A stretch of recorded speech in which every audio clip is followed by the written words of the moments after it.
Okay, Brian, I thought I'd give it one last try. So I'm down in my unfinished basement. I've got two almost identical HP ProDesk systems. The one on the right with the flash drive in it is the one we'll be using. It's a 8th gen Intel i5 95, I'm sorry, i5 8500 processor. It's got a couple drives in it. The SATA SSD that you see on top has Windows 11 already installed with a Plex server. There's a couple drives in this one to the left. That's a i5-9500 CPU. I've got my test Ugreen NAS. These two are hooked up to this monitor with display ports. This Ugreen NAS plus this 11th gen Intel NUC back here and this O&M Google TV device are all hooked up to this 34-inch LG monitor widescreen that I grabbed last weekend on Craigslist for $100. And the neatest thing is this little switcher. It's a USB switcher. There's 4 USB ports going to all 4 devices, and the input is my keyboard, my mouse, my microphone, and the speaker from the speaker jack is plugged in on the side. So if I just hit one button or the other, the first one is the newer HP, the second one that's lit up is the older HP, the third is the little Intel NUC, and the fourth is the Ugreen Test NAS. And then I just switch the inputs on whichever monitor I need, and I'm in business. So what we're going to show you is some prep things. Okay, so I'm going to enter the setup of this when I turn it on. And I'm not sure what the setup key is, but I'm going to spam both the escape and the delete key because I know that gets me to a menu. One of them gets me to a menu on these HP systems. Okay, so the BIOS setup is F10, so I could just hit the F10 or just hit enter to select that. Okay, I think on these, all right, under the security tab that I just moved to, you'll see that these systems have the TPM embedded security. At least the older one does, so the newer one should too. So I could actually install Windows 11 on this legally and properly. Let's see. Boot options under advanced. We'll go into that. Sometimes it's easier to work on these systems if you give yourself a nice long delay and turn off fast boot. So you also have to be able to see media. The CD-ROM drives in these systems are unhooked, but you can still boot off them if you hooked them back up to the motherboard. USB storage is enabled. Don't really need network boot, but I'm not going to change any of that. And it's got a UEFI boot order, and it's got a legacy boot order. And you see all the devices plugged in. If I back out and go back into secure boot configuration, it's marked legacy support enable and secure boot disabled, even though Windows 11 seems to work with this setting. I would imagine that I could have, okay, so I can't have legacy support and secure boot both enabled. So legacy support is disabled and secure boot is either enabled or disabled. Windows 11 still seems to be okay with this setting, and Windows 10 is too, because I'm sure both of these are the same. This might not be the case for every system with every BIOS. So you just want to check a few things. So now I'm going to exit out, and I'm going to not save the changes. And now I'm going to spam the F9 key. That's the boot key on these systems. It's never the same for every system.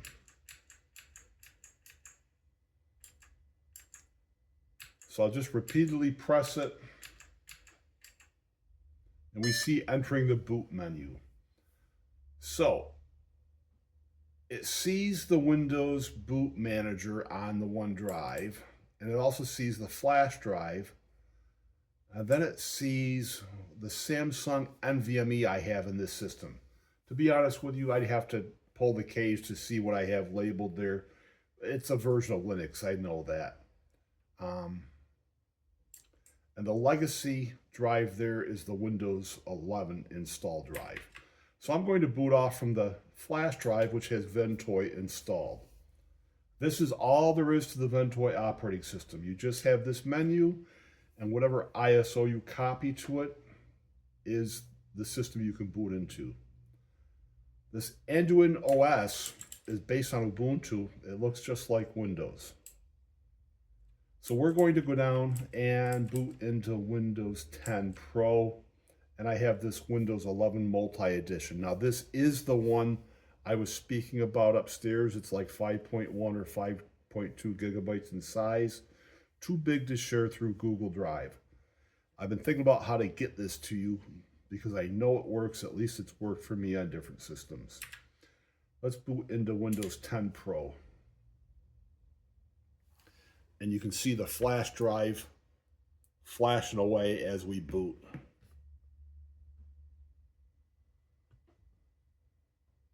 I'd love to get like an HDMI and a DisplayPort capture card device to capture all this right in a recording, but that's way above my pay grade or my needs. All right, let's go down to my language is English, and we'll click next with a mouse and install now. Now on newer systems, the 8th and 9th gen Intel systems from HP, Windows 10 is going to recognize the hard drive controllers. But obviously Windows 11 isn't recognizing your hard drive controller, which is a surprise. Windows 11 should recognize the hard drive controller in your brother's laptop. So it's always the custom install, and you can see that this install is able to see my drives. And this is the opportunity, if it couldn't see the drives, to load the driver that you would download from either Microsoft or from the hard drive manufacturer. So even though you're installing Windows 10, do you get this far? Do you see that? All right, we're going to cancel this. We're going to cancel that, and hopefully that'll cause a reboot.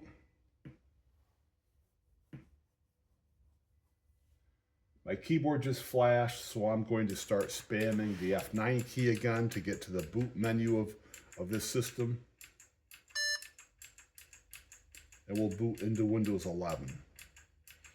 So this video will be an opportunity for you to tell me what's different with your experience under both Windows 11 and Windows 10.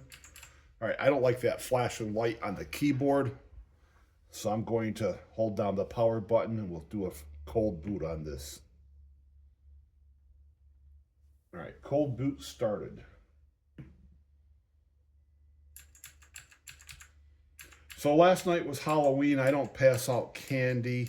I'm on the corner of a busy street, but it was pouring rain. I didn't see any kids on my street. I felt bad for two of my neighbors that really put up nice Halloween displays. We'll boot off the Ventoy flash drive.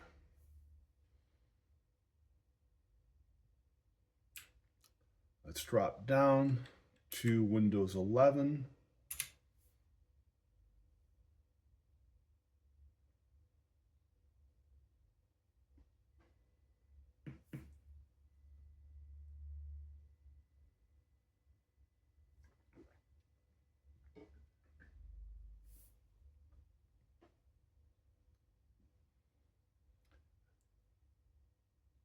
And we're into the setup.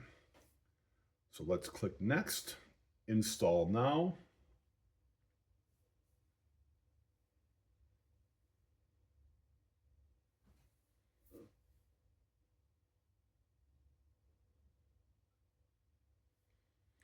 I'm not picking my ex-brother-in-law up till about 4 o'clock, so I had time to make this video. So we'll accept the terms, click next. Again, it's always the custom install, not the upgrade. And Windows 11 sees the partition, and it's the same screen. Here's the opportunity to load the driver. Now I should be able to see things on the Ventoy flash drive. Okay, so there's the Ventoy flash drive, and I can't see the ISOs on it, but I also have a folder called Media Public Domain, Media-Public Domain.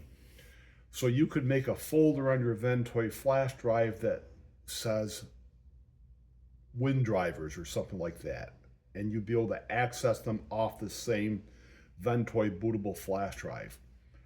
If you create a bootable drive for an ISO specifically, you won't be able to do that, but you can do it with a Ventoy flash drive.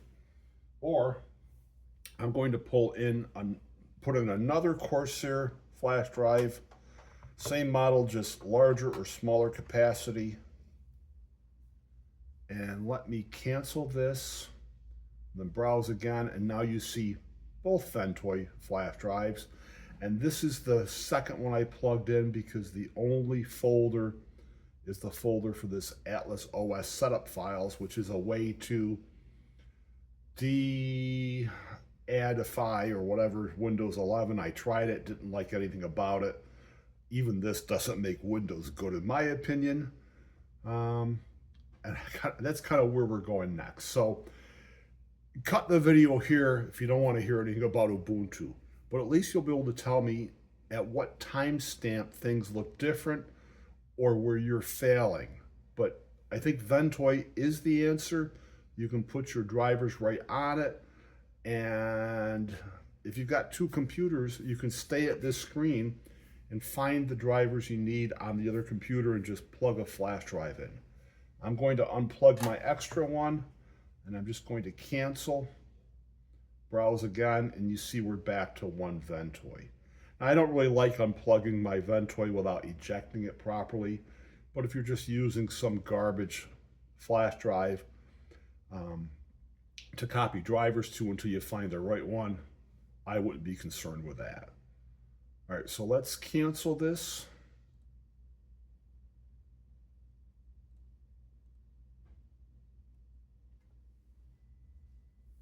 And let's see if we get a proper reboot out of this.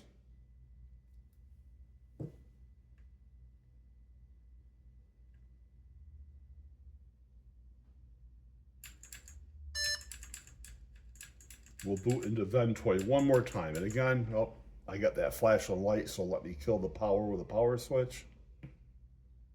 We're back on. And again, you don't have to watch any of this. This is mostly for your brother. What are you doing with your laptop besides Plex that you don't want to try a good operating system like Ubuntu? It's so rock solid stable. All right, we'll boot off the flash drive into Ventoy one more time. And now this isn't the latest Ubuntu ISO that I used in last night's demo. This one does have a bug with the Snap application store that needs to be fixed with that one little terminal command. I've got to get the new Ubuntu on both flash drives. And you see there's Ubuntu 25.04.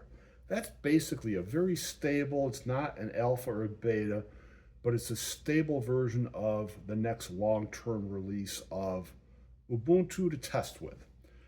Ubuntu has support for, I don't know, 6 or 7 years before you have to go to another one. So 24.04 is the LTS, long-term, I can't think of what S stands for, long-term support. Ubuntu 25.04, I think they're in between releases. I think they have like 18 months of support. So you can play with it, but you know you have to update. So let's boot into Ubuntu 24.04.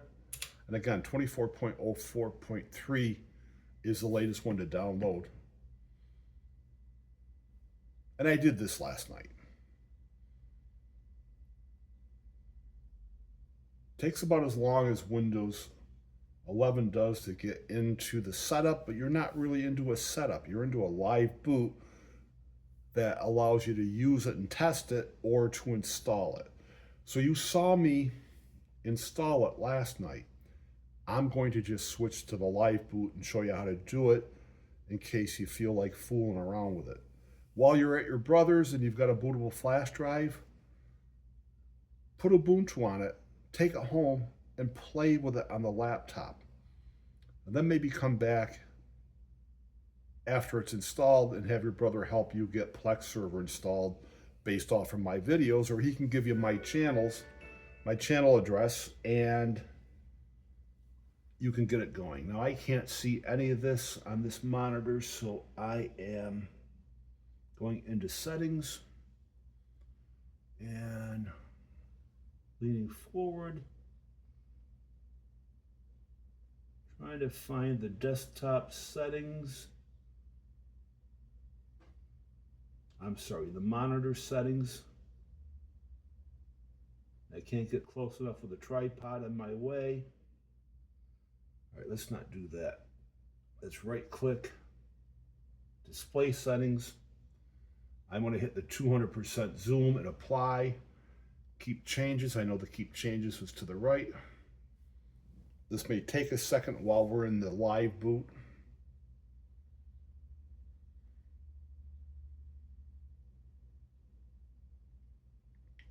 Okay, that's easier to see now.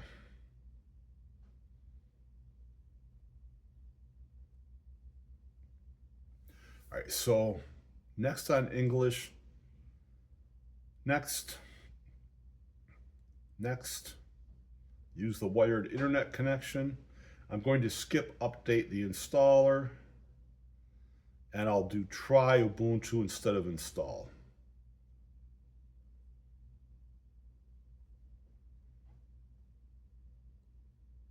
So this is Ubuntu. You can fool around with it. Let's go to the settings. Let's right click, pin to dash. Let's hit escape to get out of that. Let me get rid of some things. The help, the rhythm box. I would rather install VLC to listen to music or watch videos. Unpin. Let's get rid of Thunderbird. And let's go back into the settings. Let's go to Ubuntu Desktop. Let's bring the menu down to the bottom. Let's uncheck panel mode to center the toolbar. Let's get rid of the tiling options. Let's get rid of show home folder. And what's left? Let's bump this up a little bit.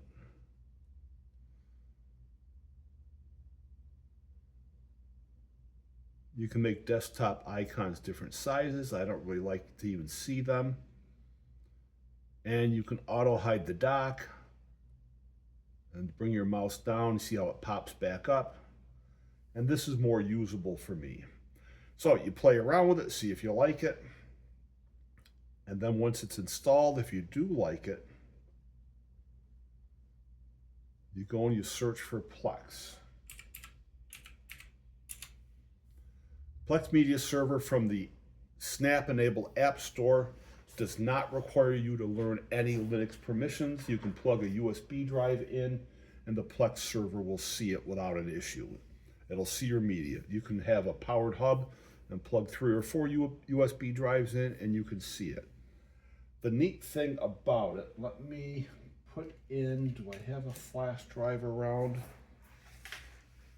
Let me get into my drawer. Let's see what flash drive I'm going to use. Okay, I think this is a TrueNAS bootable flash drive because TrueNAS won't work off an ISO. Let's open up files and see what it's labeled. All right, so it just says ISO image. I'm going to show you a trick with Ubuntu and flash drives that'll make things easier. I can actually close that down. Ubuntu has a program, as many Linux distributions based on Ubuntu or even Fedora have, this disk program. Let me get rid of the App Store. All right, I gotta make sure I got the right drive. You see this 16 gigabyte general disk? Let me do this. Let's go back to settings. Let's find the accessibility. And let's turn the text up a little bit more. Okay, so we want to click this. And if I click the little gear icon here, oh, I might have to refer to one of my own videos. I want to relabel this. And I might only be able to do it with a USB portable hard drive and not a flash drive.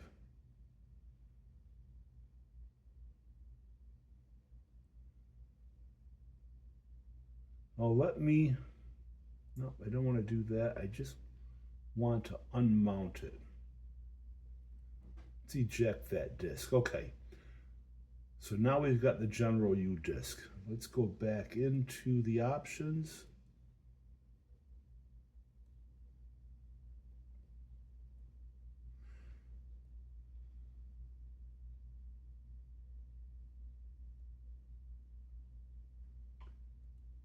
Well, I guess I can't do that. I don't know if I have another portable drive to play with besides one that's plugged into a test server. I don't have another portable drive down here for the bench system. All right, let's unplug that. And let's try something else.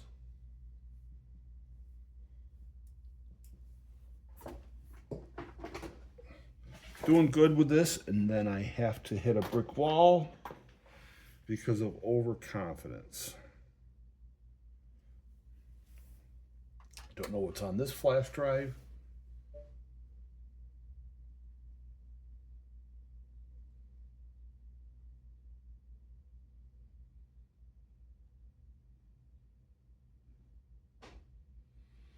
So if I remember right, you might have to start fresh. And when you format the partition, this is when you give it a name. So before you copy media to the USB flash drive under Ubuntu, you could label it like flash. Let's use lowercase. Flash dash media dash 1.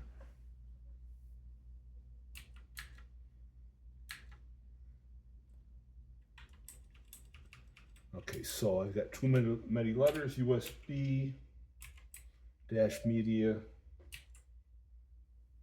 dash 1. So now if you were strictly running a Linux server, you could format it with ext. If you wanted to move back to Windows, you could do it with FAT, but then you're not going to be able to copy large files to it because FAT has is it a 2 or a 4 gigabyte limit? I forget all these Linux rules, so I'm going to erase it and start fresh. Format.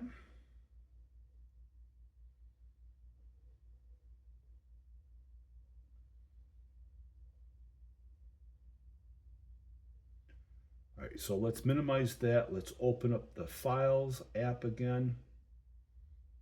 And now you see this is labeled USB-media-1. So this is helpful when you're adding libraries and things like that instead of just having some generic flash drive name or USB drive name. But I did forget that you've got to start fresh without media on it. But with a growing server, you buy a new storage drive, you label it in Linux, and you can just go from there. And I'm sure you can label things in Windows too. This is not Linux exclusive. But this kind of stuff helps if you're going to maybe install CosOS on top of this, put Plex in a Docker container, very easy to do. And Then that install is movable to any system you want if you go to a NAS down the road. And Bryan mentioned maybe you'd want a NAS, and these U-Green ones are great little Plex servers. This is the 4-bay plus. It's got a Pentium Gold processor. The 6 and 8 bay units have a processor to die for. The one downfall compared to my Synology NAS is that there's no snapshot feature yet, and they do a software implementation of the BTRF file system that they have to work out to have it be more secure in the future. I'm sure they'll figure all that out, but right now, compared to running it on a computer with drives, this is a great solution. I'm still kind of a Synology man as long as you're running Plex on some other device. Okay, so let's get back to this and finish this video up. If I open the Ventoy flash drive up in a new window, oh, I can't access it. Let me grab my other Ventoy flash drive. I can't plug it in side by side, they're too wide. Well, I was going to copy some media to this to simulate something. Just to, you know, put, you might call USB-1 media, and then you might put a folder on this called media-1, and then put a movie and TV and music library subfolders in that. But you kind of get the gist. Anyway, Linux is not hard. Linux is not unstable, it's super stable. It doesn't need to be rebooted as often as Windows. There's no automatic updates that are going to surprise you with a reboot. And to update Ubuntu, you go into the settings, system, software updates, and then to update applications, you go to the App Center. This is checking for updates from the settings. So you go into the App Center and down here to manage, and you click the updates. The latest Ubuntu doesn't have the bug like this version does. And if you ever want to manually update, it's stupidly easy. From the terminal, let's pin that to dash. Open terminal up, it's always sudo space apt space sudo apt update. That refreshes everything and tells you what there needs to be updated. And then it's a sudo apt upgrade and enter. And that will update your system. So I'll cut this video here and get it up on the internet. Bryan and brother, I wish I knew your name. I don't like referring to you as brother, but let me know with the Windows 10 and the Windows 11 part of this video where things are breaking down. And if you see something different than what's in my video, send a picture. I'm heading out in about an hour, so I'll have time to get this up on YouTube to send to you. And Bryan, feel free to give your brother my YouTube channel stuff. I've got all kinds of videos on there. It's Linux heavy, but I do have some Windows videos on there. Hopefully you get something installed on the laptop, but at least make him a Ventoy flash drive where he can check out Ubuntu. It's a great option.